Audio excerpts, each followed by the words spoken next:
How do we value a unique home?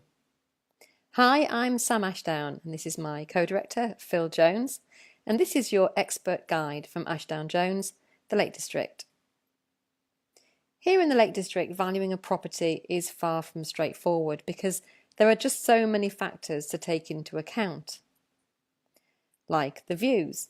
How can you put a price on a lake view, for example? The historical importance.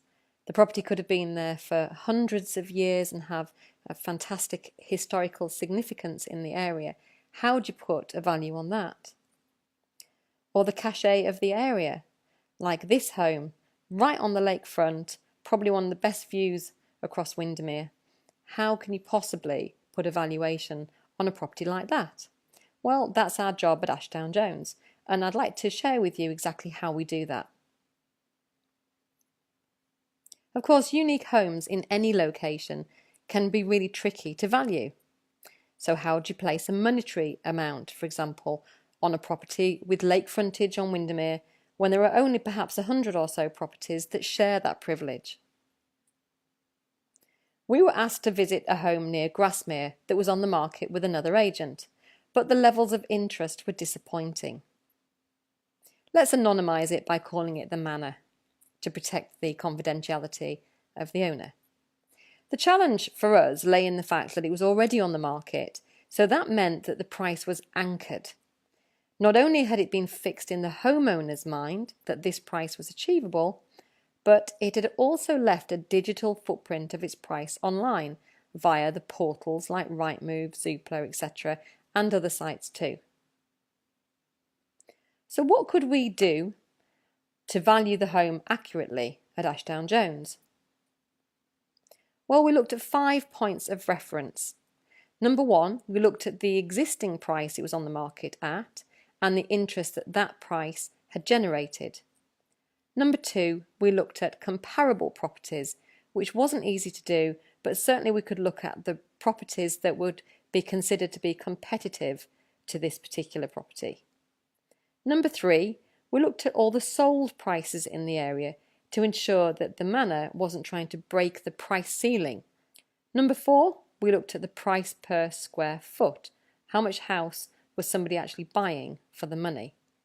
And number 5, a new one, we ran the property through some online valuation tools. So let's go through these one at a time. Number 1, the existing price. We discovered from the homeowner that the original valuation from the other agent had been $800,000, but he had decided he would like to launch it to market at $850,000, £50,000 above the original valuation. After 3 months, the interest in the property had been really disappointing, so he decided reluctantly to reduce the property value to $800,000. The viewings in the first 6 months were only 2, and actually there were none after the price reduction.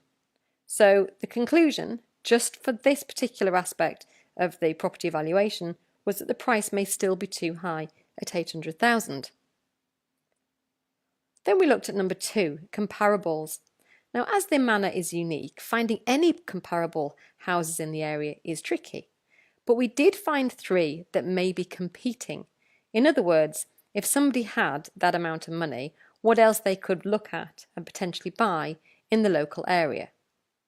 We found 3, one at $595, one at $647, and one at $750. Our conclusion from the comparables element of the valuation was that the Manor is not competing well and it looks expensive by comparison. So let's move on to number 3, the solds. Looking at precedent, so in other words, what other properties have sold for in the local area, can give an indicator as to the value of the property we want to put a valuation figure on. Our research showed 5 relevant sales in the last 12 months.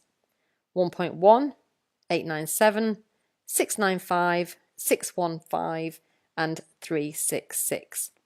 So what we discovered was the Manor was not breaking the price ceiling for the area, as the first 2 properties at 1.1 and 897 had sold for more than the Manor's existing price over the past year. So that was good news. Moving on to number 4 is the price per square foot element.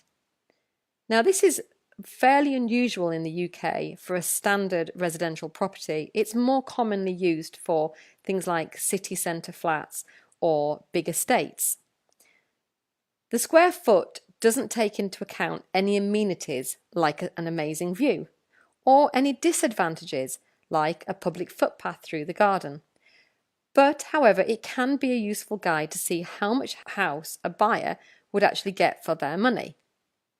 Now, we at Ashdown Jones include any attached building, even if it's a garage, but we exclude any detached building unless it's actual residential accommodation, for example, a holiday cottage. Now, we looked at several price per square footages in the area, and the price per square foot ranged from £249 for the bottom one, which was Highfell at £720,000, to £665 per square foot at the top for quite a small property, Clover Nook, at just £340,000. But that's because it had such a tiny square footage area at only 511 square feet. Now that brought the Manor in at £394 per square foot, which we calculated was about 7% over the average price for the area, so really not too much of a concern for us. The fifth element we look at when putting a value on a unique home is an instant online valuation tool. They're relatively new to the UK, but they are becoming increasingly popular with homeowners that are looking for that quick answer to the question, how much is my home worth?